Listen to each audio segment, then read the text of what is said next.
मैं विवेक एक बार फिर से अपने YouTube चैनल पर आपका हार्दिक स्वागत करता हूं। दोस्तों, आज भी हमने एक पॉजिटिव साइड पर सेशन कंप्लीट किया और जो परसों एक गिरावट देखने को मिली थी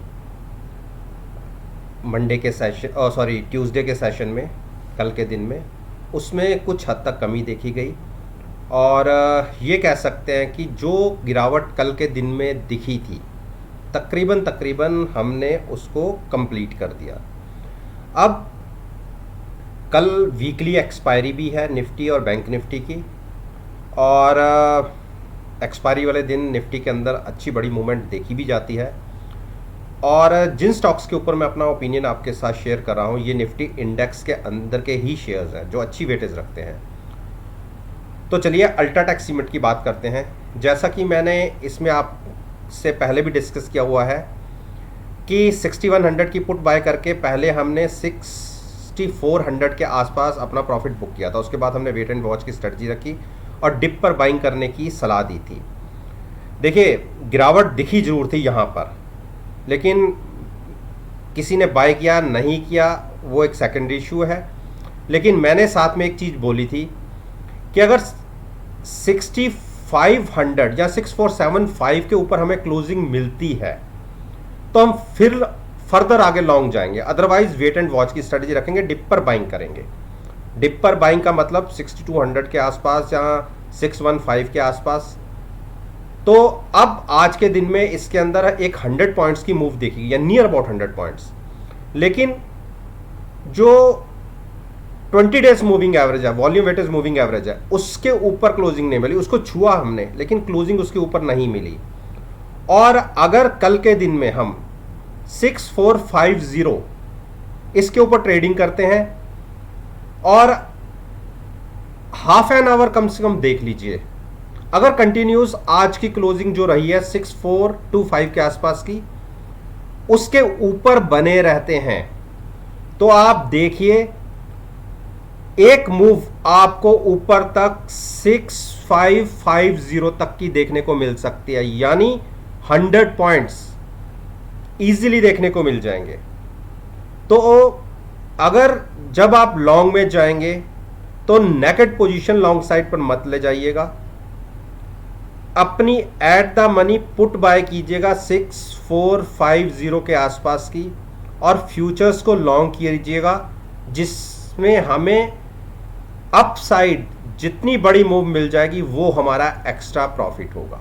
और इस स्ट्रेटजी के अंदर मैक्सिमम लॉस वही होगा जो आप ऑप्शन बाय करेंगे पुट की हेजिंग के लिए। तो कल की ओपनिंग बहुत मैटर करती है। ऊपर पॉजिटिव साइड ओपन हुए तो बिल्कुल लॉन्ग में पोजीशन बनाई जा सकती है। आईओसी ने आज देखिए क्लोजिंग दिखाई है 93 के ऊपर और एक बुलिश हैमर है ये। देखिए, पिछले 4 दिन के प्राइसेस एक के बाद एक नए हाई साइड पर क्लोज हो रहे हैं, और आज हमने एक जो 93 की हर्डल थी, 50 डेज मूविंग एवरेज भी थी, उसको क्रॉस करके हमने ऊपर की तरफ क्लोजिंग दिखाई है। अब मेरा मानना है कि हम 96 तक जा सकते हैं, और वैसे तो आज ही हम अच्छे प्रॉफिट पे बैठे हुए हैं। और कल भी मैंने आपसे बोला था कि अगर 93 के ऊपर क्लोजिंग मिलती है तो बिल्कुल आप लॉन्ग साइड पर ट्रेड ले सकते हैं। मिली, बिल्कुल आपने अगर ट्रेड लिया भी होगा तो बिल्कुल आप उसको होल्ड कीजिए 96 के टारगेट के लिए, और जिस दिन हमें 95 और 96 के बीच में प्राइस मिल गया, हम अपना अच्छा बड़ा प्रॉफिट लेके एग्जिट हो जाएंगे। तो जिसको नया ट्रेड लेना है वो भी 93 के ऊपर नज़र रखिएगा। उसके ऊपर अगर हमें ट्रेडिंग मिलती रहती है तो at the money put buy करके फ्यूचर्स को लॉन्ग करने की स्ट्रेटजी हो सकती है। Gas authority of India limited ने एक अच्छा रनअप दिखाया है, और इसके अंदर मैंने लॉन्ग को इनिशिएट करने के लिए बोला था, लेकिन फ्यूचर्स को बाय करके नहीं। मैंने कहा था कि आप नीचे की पुट सेल कर सकते हैं, 135 के आसपास की पुट सेल करके ट्रेड ले सकते हैं लॉन्ग साइड पर। हाँ, लिमिटेड प्रॉफिट होगा, लेकिन रिस्क भी हमारा तकरीबन 8-9 रुपये नीचे जाके खुलता है। तो आज देखिए, अगर उस स्ट्रेटजी को भी अगर आपने अपनाया तो आज का प्रीमियम तो कम से कम डिके हो ही गया पुट का, जो अगर आपने सेल की होगी। और ज़्यादा 2 से ₹2.5 ऊपर ही क्लोज हुआ है, तो जाते जाते कुछ तो प्रीमियम डिके हुआ होगा अगर आपने ट्रेड लिया है। तो अभी भी हम उसी ट्रेड में बने रहेंगे, नीचे की 135 के आसपास की पुट सेल करके ही लॉन्ग साइड पर हम बैठेंगे। देखिए, अगर हम पुट सेल करते हैं तो इसका मतलब है हमारा मार्केट में स्टॉक के प्रति रुझान तेजी का है, इसीलिए तो हम पुट सेल कर रहे हैं। तो इस तरीके से क्या होता है कि आपको एक जो रिस्क लेने की एक कैपेसिटी होती है उसमें थोड़ा सा बेनिफिट हो जाता है कि आपका रिस्क जो आपने स्ट्राइक बेची है वहाँ से नीचे शुरू होगा, और प्रीमियम को भी जो हमने सेल करके प्रीमियम लिया है उसको भी अगर माइनस कर देंगे तो उसके बाद आपका एक्चुअल लॉस शुरू होगा। तो इस तरीके से आप इसमें लॉन्ग में रहिए, लेकिन फ्यूचर नहीं बाय करना, कॉल बाय नहीं करनी, हमने नीचे की एक पुट सेल करके ट्रेड लेना है। टाटा मोटर्स को मैंने डिप पर बाइंग करने के ही लिए बोला था कि 285 280 के जोन में अगर मिले तो अपने आप को हेज रखते हुए पोजीशन लॉन्ग साइड पर रखिए। इमीडिएट टारगेट 295 तक का हो सकता है। हाँ, उसके ऊपर 2-3 रेजिस्टेंस हैं। अगर 305 क्रॉस करेगा तो एक बड़ा शार्प रनअप 330 तक का देखने को मिल सकता है। देखिए, सारे ऑटो सेक्टर के स्टॉक्स कंसोलिडेशन मोड में क्यों है? क्योंकि इन सभी के प्लांट्स की में मैन्युफैक्चरिंग बिल्कुल हॉल्ट हो रखी है, बिल्कुल बंद हुई हुई है। तो इस वजह से एक कंसोलिडेशन फेज के अंदर चल रहे हैं। जिस दिन इनकी प्रोडक्शन फिर से शुरू हो गई, सेल शुरू हो गई, तो ये स्टॉक जो अभी बॉटम में है, बॉटम बिल्कुल बॉटम तो नहीं कह सकते, लेकिन अपने हाई से तकरीबन 20-30% करेक्ट हो चुके हैं, तो लॉन्ग साइड पर लेना ही बनता है, शॉर्ट मत कीजिए। यूपीएल ने देखिए, कल के दिन में मैंने आपको ये बोला था कि जब तक 615 के ऊपर है घबराहट नहीं होनी चाहिए, और देखिए 615 तो नीचे की तरफ ब्रेक नहीं हुआ। जो आज के दिन का लो लगा वो 625 के आसपास था जो कल की ओपनिंग थी, और वहाँ से वन साइडेड मूव 644 के आसपास क्लोज हुआ है, यानी बिल्कुल हाई पर क्लोज हुआ है। तो इसको भी आप लॉन्ग में रहिए, लेकिन लॉन्ग में यहाँ से फ्यूचर्स बाय मत कीजिए, थोड़ा सा अपने आप को और सेव कीजिए, लिमिटेड प्रॉफिट रखिए, और 615 के आसपास की पुट सेल कर दीजिए। मानते हैं कि जो पुट का प्रीमियम होगा वही हमारा मैक्सिमम प्रॉफिट होगा, लेकिन आपका रिस्क भी यहां से तकरीबन 30 रुपए नीचे जाके शुरू होगा। तो ऊपर ट्रैप होने से अच्छा है कि हम नीचे की तरफ की पुट सेल करके तेजी खेलें। हीरो मोटोकॉर्प देखिए 2765 के आसपास का फिर लो लगा आज, और 3 दिन से जो लो तकरीबन सेम ही लग रहा है। तो एक काम किया जा सकता है, 2800 की पुट बाय करके फ्यूचर्स को लॉन्ग रखिए। इमीडिएट टारगेट 285 का होगा, 2850 का होगा, और 2875 क्रॉस करेगा तो तकरीबन 200 पॉइंट्स की एक मूव दिखेगी। तो डिप पर बाइंग की स्ट्रेटजी रखी। रीज़न क्या है? शॉर्ट, वैसे तो स्टॉक अपनी 3-4 मूविंग एवरेज के नीचे ट्रेड कर रहा है, लेकिन नीचे की पॉसिबिलिटी काफ़ी कम है। रीज़न है, आप 3600 से ये स्टॉक तकरीबन 900 रुपये की करेक्शन दिखा चुका है, तो इसीलिए मैं फर्दर यहाँ से शॉर्ट करवाना नहीं चाहता कि आप कहीं ट्रैप हो जाए। मानता हूँ कि हमारी पोजीशन हेजिंग के साथ होगी, लेकिन फिर भी जो हेजिंग के लिए हम प्रीमियम देंगे उसका तो नुकसान हो सकता है ना। तो हम इसमें तेज़ी ही खेलेंगे, बशर्ते कि नीचे की तरफ ट्रैप होने से अच्छा है। टाइटन को अभी आप थोड़ा सा अवॉइड कर लीजिए। ये मैंने कहा था कि इसके अंदर कि 1400 के नीचे मुझे जाता नहीं दिख रहा, क्योंकि जो पिछले लो लगे हैं वो देखिए, जो मैक्सिमम था 1400 के आसपास है, और मैंने अपनी वीडियो में कहा था कि 1400 के नीचे जाता मुझे नहीं लगता। लेकिन फिर भी क्योंकि ऊपर से इतना क्रैक्ट हो चुका है, जो लॉन्ग में नहीं जाना चाहते वो बिल्कुल साइड होकर बैठ सकते हैं, और जिन्होंने अपना पोर्टफोलियो तकरीबन 1 महीने तक इस पोजीशन को कैरी कर सकते हैं वो ही डिप पर बाइंग करें। 1400 के आसपास जहाँ क्लोज हुआ है 1430 के आसपास की जो भी पुट है एट द मनी, उसको बाय करके फ्यूचर लॉन्ग करने की स्ट्रेटजी होगी। 1465 इमीडिएट टारगेट होगा, उसको क्रॉस होते हैं तो 1490 1510 के टारगेट होंगे। इसके ऊपर ये स्टॉक बहुत तेजी पकड़ेगा।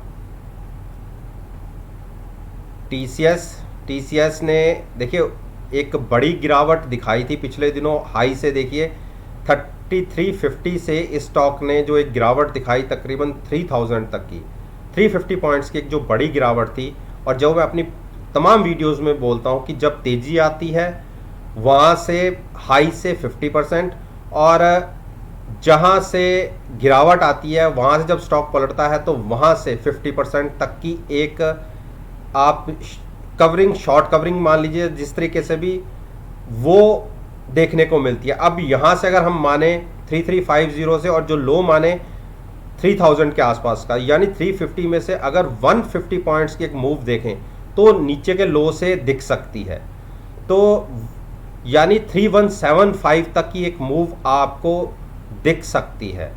और आज के पिछले 3 दिन के अगर क्लोजिंग प्राइसेस देखें तो एक के बाद एक नए हाईज है, और आज इसने 9 दिन की मूविंग एवरेज भी क्रॉस कर दी। और अगर अब 3130 एक नज़र होगी, अगर उसको क्रॉस करता है तो आप वहाँ से 150 पॉइंट्स की एक मूव देख सकते हैं। तो बिल्कुल लॉन्ग पे, जैसे मैंने कहा था कि टीसीएस का आईटी सेक्टर का स्टॉक है, इसको डिप पर बाइंग ही बनती है। और देखिए 3 दिन में ही इस स्टॉक ने तकरीबन नीचे से आप देखिए 150 पॉइंट्स के आसपास की एक जंप दिखा दिया, और यहाँ से फर्दर और मुझे तकरीबन 3175 तक का एक टारगेट दिखता है अगर 3125 को हम क्रॉस करते हैं, तो जिसकी पॉसिबिलिटी काफ़ी ज़्यादा है। बिल्कुल जिसको थोड़ा सा लंबा नज़रिया रखना है और नई पोजीशन लेनी है वो 3125 के ऊपर ट्रेडिंग मिलने पर ले सकता है at the money put buy करके। और जिन्होंने नीचे से पोजीशन बना रखी है वो थोड़ा सा और कैरी करें लॉन्ग साइड पर। ऊपर जाएंगे अगर 3150 के आसपास जाएंगे तो वहाँ पर हम एक बार अपना प्रॉफिट लेके एग्जिट होंगे। मारुति में हमारी पोजीशन अपनी भी बनी हुई है, और मेरा ये मानना है कि एक इमीडिएट टारगेट जो हो सकता है 6700 का, वो देखने को मिल सकता है। 6700 के ऊपर की क्लोजिंग 6900 तक हमें ले जा सकती है। तो जो कंसोलिडेशन के फेस से में ट्रेड नहीं करना चाहते तो उनको तो मैं राय दूंगा कि वो साइड होके बैठ सकते हैं। अदरवाइज जिसको लॉन्ग पोजीशन बनानी है वो एक बार थोड़ा सा वेट करें। एक बार हमें 6700 के ऊपर क्लोजिंग मिल जाती है तो एट द मनी पुट करके फ्यूचर्स को लॉन्ग कीजिए 6900 के टारगेट के लिए। और अभी क्योंकि कंसोलिडेशन का फेज चल रहा है तो अगर ऑप्शन बाय करके फ्यूचर्स को लॉन्ग सेल भी करेंगे तो भी धीरे धीरे करके ऑप्शन का प्रीमियम डिके होता जाएगा, कोई फ़ायदा होगा नहीं ट्रेड के अंदर। तो इसीलिए 6700 के ऊपर लॉन्ग साइड पर जाइएगा, शॉर्ट इतने नीचे के लेवल्स पे हमने नहीं करना है स्टॉक को। ब्रिटेनिया एक कंसोलिडेशन फेज़ है, और मैं तो हमारी पोजीशन तो ऊपर 3675 की पुट बाय 75 के आसपास की पुट बाय करके हमने फ्यूचर्स को लॉन्ग किया हुआ है, और उसमें तो हमें अच्छा प्रॉफिट आ रहा है पुट के अंदर, लेकिन फ्यूचर में उसमें थोड़ा सा एक्स्ट्रा नुकसान है। तो क्योंकि अब कंसोलिडेशन का फेज शुरू हो गया, आप देखिए पिछले 6 दिन से प्राइसेस इसी के आसपास ट्रेड कर रहे हैं 3450 के आसपास। तो एक बार हम अपना जो पुट का प्रॉफिट है उसको लेके हम अपनी पुट को नीचे शिफ्ट करेंगे और अपनी पोजीशन को as it is continue long side पर रखेंगे। अब जिन्होंने नया ट्रेड लेना है, देखिए जो लॉन्ग साइड पर रहना चाहते हैं उनको तो मैं कहूँगा कि 3510 के ऊपर अगर प्राइस निकलता है तो ही लॉन्ग करें, अदरवाइज कंसोलिडेशन के फेज़ में आपको ट्रेड प्रॉफिटेबल मिलेगा नहीं। और जिनका नज़रिया कम से कम 1 महीने का है वो इसी लेवल पे 3450 के आसपास की पुट बाय करके फ्यूचर्स को लॉन्ग कर सकते हैं। लेकिन एक चीज़ का ध्यान रखिएगा, कंसोलिडेशन फेज चल रहा है, हो सकता है कि 5, 7, 10 दिन स्टॉक इन्हीं प्राइसेस के आसपास ट्रेड करता रहे, और उस केस में भी अगर आप पुट बाय करके फ्यूचर्स लॉन्ग करेंगे उस केस में भी आपको थोड़ा सा नुकसान हो जाएगा, क्योंकि बाइंग वाली जो ऑप्शन है उसका प्रीमियम धीरे धीरे डिके हो जाएगा। तो एक मूव पकड़ने दीजिए, ट्रेड उसके बाद ही लीजिए तो ज़्यादा अच्छा है, जैसा कि मैंने 3510 के ऊपर बोला है। तो दोस्तों ये मैंने निफ्टी इंडेक्स में जो स्टॉक्स हैं उसके ऊपर अपना ओपिनियन शेयर किया है। और वैसे तो मैं रोज़ इन स्टॉक से रिलेटेड एक वीडियो अपलोड करता हूं और कहता हूं कि इस वीडियो को आप नेक्स्ट ट्रेडिंग सेशन के साथ एनालाइज कीजिए और आपको देख के हैरानी होगी कि जो मेरे रिजल्ट्स हैं वो बहुत ही बढ़िया आपको देखने को मिलेंगे। चाहे आप मेरी कोई भी पीछे की वीडियो को देख लीजिए और नेक्स्ट ट्रेडिंग सेशन के साथ उसे एनालाइज कर लीजिए कि मैंने उस वीडियो में क्या कहा था और क्या आपको देखने को मिला। वीडियो अच्छी लगी हो तो लाइक ज़रूर कीजिएगा, मेरे चैनल को सब्सक्राइब कीजिए, मेरे साथ जुड़िए। कोई क्वेश्चन है तो नीचे कमेंट बॉक्स में आप बिल्कुल लिख के मुझसे पूछ सकते हैं, लेकिन कोशिश कीजिएगा इसी वीडियो से रिलेटेड वो क्वेश्चन हो तो ज़्यादा अच्छा रहेगा। इस बात के साथ मैं आपसे विदा लेता हूं और एक नई